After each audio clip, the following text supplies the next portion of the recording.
Photo తీసుకుంటారు. ఓకేనా? ఓకేనా?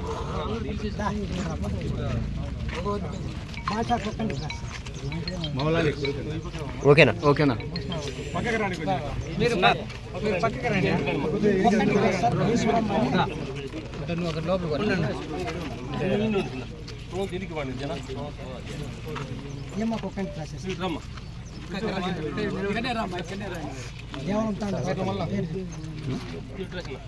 నిరుద్యోగులు సార్ సపోర్ట్ చేయండి చంద్రబాబు, మీకోసం చేయండి, ఆయన కోసం కాదు.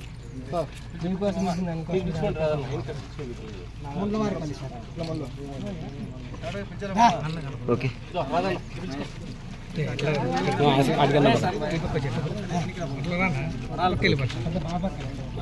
అట్లా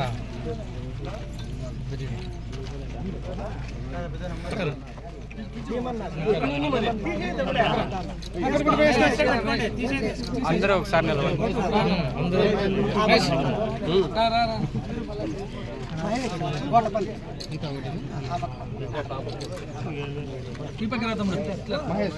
మహేష్ సార్ మరాలపల్లి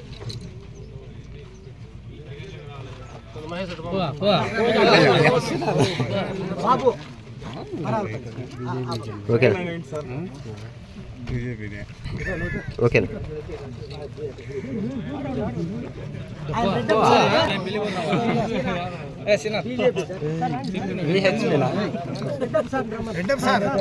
బాగా పని చేస్తాడు.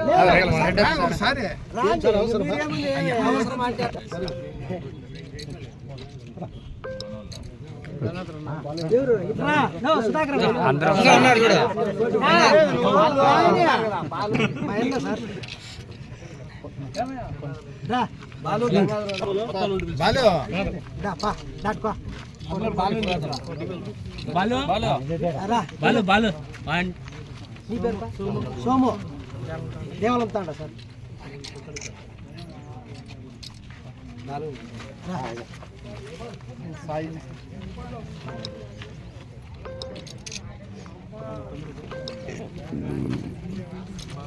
బాలు సార్ దేవాలయం తాండ. ఓకే అంతా ఒకసారి నిలబడుకోండి.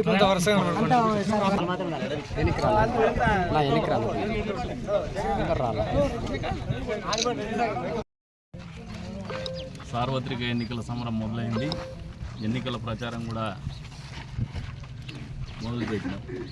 గతంలోనే దాదాపు 22 రోజుల నుంచి కార్యక్రమాలు జరుగుతూ ఉన్నాయి. తలుపుల మండలంలో కూడా సబ్బనగుంతపల్లిలో ఈ రోజున మొదటి బూత్ ఏదైతే కదిరి నియోజకవర్గం ఉందో అందులో ప్రచార కార్యక్రమం నిర్వహిస్తాము. అందులో భాగంగా పెద్ద ఎత్తున ప్రజల నుంచి కూడా స్పందన ఉంది. ప్రత్యేకంగా మహిళల నుంచి కావచ్చు, నిరుద్యోగ యువత నుంచి కావచ్చు పెద్ద ఎత్తున స్పందన వస్తుంది. దీనికి కారణం ఏమంటే ఈ రోజున గ్రామీణ ప్రాంతాల్లో నీటి ఎద్దడి, పట్టించుకున్నటువంటి పరిస్థితులు, స్థానిక సంస్థలు నిర్వీర్యమైనటువంటి పరిస్థితులు ప్రస్ఫుటంగా కనపడుతున్నాయి.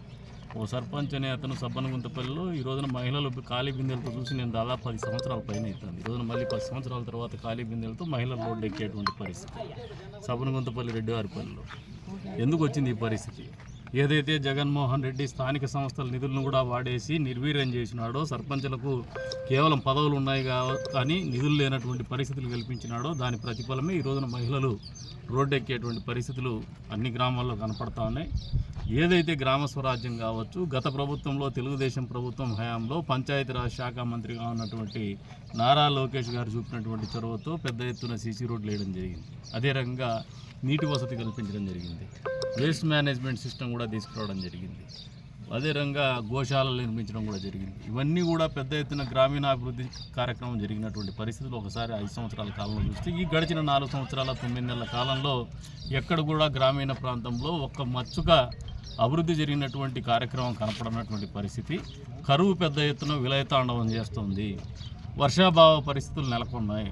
ఎండ తీవ్రత ఎక్కువగా ఉన్నటువంటి పరిస్థితుల్లో తాగడానికి నీళ్లు మహిళలు దాదాపు 1 కిలోమీటర్ 1.5 కిలోమీటర్ దూరం పోయేసి, అది కూడా కొండ ప్రాంతం నుంచి దిగువ ప్రాంతానికి పోయేసి బిందెలు మోసుకొని నీళ్లు తెచ్చుకునేటువంటి పరిస్థితుల్లో బతుకుతున్నారంటే ఇంతకంటే దయనీయమైనటువంటి పరిస్థితి ఏదైనా ఉంటుందా అని చెప్పేసి కూడా ఈ సందర్భంగా ప్రజలు మేము చెప్పకముందే వాళ్ళే ఆలోచన చేసుకునేటువంటి పరిస్థితి. ఈ రోజున అందులో భాగంగానే తెలుగుదేశం పార్టీ చంద్రబాబు నాయుడు గారు మళ్ళీ ముఖ్యమంత్రి కావాలి ఈ రాష్ట్రానికి అనే ఆలోచన ప్రజల్లో ప్రస్ఫుటంగా కనపడుతూ ఉంది. అందులో భాగంగానే ఈరోజు తనకల్లు మండలం నుంచి కూడా మేము ఇక్కడ ప్రచార కార్యక్రమం నిర్వహిస్తామంటే దండువారిపల్లి కావచ్చు, ముండ్లవారిపల్లి కావచ్చు, మరాలపల్లి కావచ్చు, ఒక్కంటి క్రాస్ కావచ్చు, దేవలం తాండా కావచ్చు, వీటన్నిటి నుంచి కూడా యువత పెద్ద ఎత్తున మహిళలు కావచ్చు, నిరుద్యోగ యువత కావచ్చు పెద్ద ఎత్తున ఈ రోజున పార్టీలో చేరేటువంటి కార్యక్రమం చేస్తూ ఉన్నారు. దీనికంతా కారణం ఏమంటే ప్రభుత్వం మీద వ్యతిరేకత, జగన్మోహన్ రెడ్డి గారి పరిపాలన మీద వ్యతిరేకత.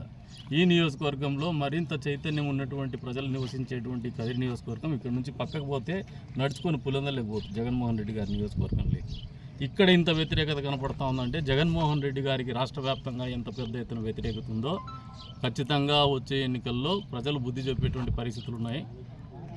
ఏదైతే జగన్మోహన్ రెడ్డి గారు ఆలోచన చేస్తున్నారో వైనాట్ 175 అని, బహుశా వైనాట్ 175 అని తెలుగుదేశం పార్టీని ఉద్దేశించి మాట్లాడుతూ ఆయన తెలుగుదేశం పార్టీకి 175 ఎందుకు రావనే ఆలోచనతో ఆ మాట అన్నారేమో కానీ ప్రజలైతే వచ్చే రోజుల్లో మాత్రము ఈ ప్రభుత్వాన్ని, జగన్మోహన్ రెడ్డి గారిని, వైఎస్ఆర్సీపీ పార్టీని, ఆ వైఎస్ఆర్సీపీ పార్టీ తరఫున పోటీ చేస్తున్నటువంటి అభ్యర్థుల్ని బంగాళాఖాతంలో కలపడానికి 54 రోజుల ప్రణాళిక సిద్ధం చేసుకొని అందరూ కూడా సిద్ధంగా ఉన్నారు. జగన్మోహన్ రెడ్డి దేనికి సిద్ధంగా ఉన్నాడు కానీ ప్రజలైతే ఆయన్ని బంగాళాఖాతంలో కలపడానికి సిద్ధంగా ఉన్నారని చెప్పేసి కూడా క్లియర్ కట్ కనపడుతోంది. ఈ ప్రచార కార్యక్రమం మేము పెంచే కొద్దీ, వేగం పెంచే కొద్దీ ప్రజల్లో ఉన్నటువంటి అశాంతి కావచ్చు, కోపం కావచ్చు, ఈ ప్రభుత్వం పట్ల పెద్ద ఎత్తున బయటకు వచ్చేటువంటి పరిస్థితులు కూడా వచ్చే రోజుల్లో ప్రజలు గమనిస్తారు, పాత్రికేయ మిత్రులు కూడా గమనిస్తారు. కాబట్టి ఈ ప్రచార కార్యక్రమం ఈ రోజు నుంచి ఊపందుకుంటుంది, మరింత ఉధృతం కూడా చేస్తాం. వచ్చే రోజుల్లో నిరుద్యోగ యువతను కూడా ఏదైతే బాధ ఉందో వాళ్ళకి ఆ బాధను అడ్రస్ చేస్తాం. ప్రజల్లో ఉన్నటువంటి బాధను మేము అర్థం చేసుకున్నాం. వాళ్ళకి బాధకుల్ని తీర్చేటువంటి ఆలోచనతోనే వచ్చే ప్రభుత్వం పనిచేస్తుందని కూడా వాళ్ళకి భరోసా ఇస్తాము. ఏదైతే నీటి ఎద్దడి ఉందో దీన్ని ఈ ప్రభుత్వం స్పందించకపోతే ఖచ్చితంగా వాళ్ళు స్పందించేటువంటి దిశగానే ప్రతిపక్ష పార్టీగా ఈరోజు ఎన్నికల్లో పోటీ చేస్తున్నటువంటి అభ్యర్థులుగా మేము ఖచ్చితంగా రోడ్డు ఎక్కేటువంటి పరిస్థితి కూడా ఉంటాయి. ఎన్నికలు కూడున్నా కూడా వెరవం, ప్రజల సమస్యల మీద నిరంతరం పోరాడతామని చెప్పేసి కూడా ఈ సందర్భంగా ఈ ప్రభుత్వాన్ని కావచ్చు, అధికారులను కావచ్చు హెచ్చరిస్తున్నాం. ప్రత్యేకించి తలుపుల మండల పరిపాలనా అధికారులకు కూడా చెప్తున్నాం, వెంటనే స్పందించి మీరు రెడ్డివారిపల్లి ఏదైతే సబర్గుంతపల్లి గ్రామంలో ఉందో వెంటనే నీటి సమస్యను పరిష్కరించమని చెప్పేసి కూడా హెచ్చరిస్తున్నాం.